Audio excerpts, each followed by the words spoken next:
migrasi ke TypeScript. Nah, di sini kan kita masih menggunakan JavaScript. Kita akan migrasi ke TypeScript dan kita lihat di dokumentasi Cypress. Untuk menginstalnya, kita menggunakan npm dan kita copy ini. Lalu kita masukkan paste di terminal. Nah, di sini udah ada ya. Jadi kan sebelumnya di package.json-nya tidak ada TypeScript dan sekarang sudah terinstall. Lalu kita lihat lagi di dokumentasinya. Di sini kita disarankan untuk membuat tsconfig.json. Nah, kita copy ini ya. Copy aja.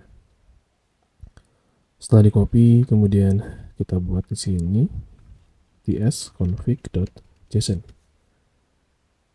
Sorry, S-nya terlalu banyak. tsconfig.json, kemudian paste yang tadi. Jadi include di sini dia adalah yang akan dikompile.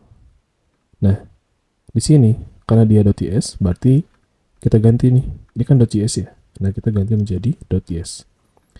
Dan jika sudah seperti ini, teman-teman, kita di sini shift command P. Lalu kita reload ya. Reload. Dan setelah di reload, kemudian di sini teman-teman bisa langsung menjalankan npx cypress open.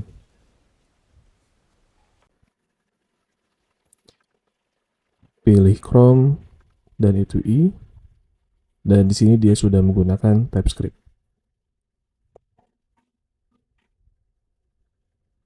Oke, di sini sudah berjalan dengan baik dan kita close. Juga close. Nah, di sini teman-teman, betternya adalah kita ingin skip ya, untuk skip dalam memilih browser. Jadi sudah ditentukan via terminal, itu i, kemudian min browser, lalu browsernya adalah Chrome, dan di sini kita copy aja, kita copy, masuk ke package.json, dan ininya kita ganti menjadi Chrome, lalu ininya kita ganti seperti ini, Chrome. Ini copy juga, lalu paste, dan ininya ganti menjadi Firefox. Jangan lupa menggunakan koma, dan ini ganti menjadi Firefox. Oke, ini Ctrl C. Jadi ketika kalian ingin menjalankan Chrome, npm run Chrome. Seperti ini.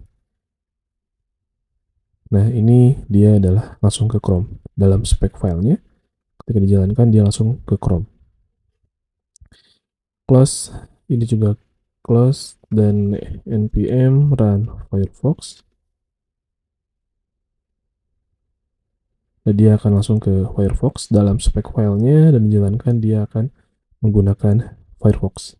Ya, sebelumnya kan Chrome, ini adalah Firefox. Oke, kita close. Jadi, apa sih benefit dari TypeScript? Benefitnya adalah menghandle error atau mengetahui error itu ya. Misalkan di sini aku buat sebuah cons discount.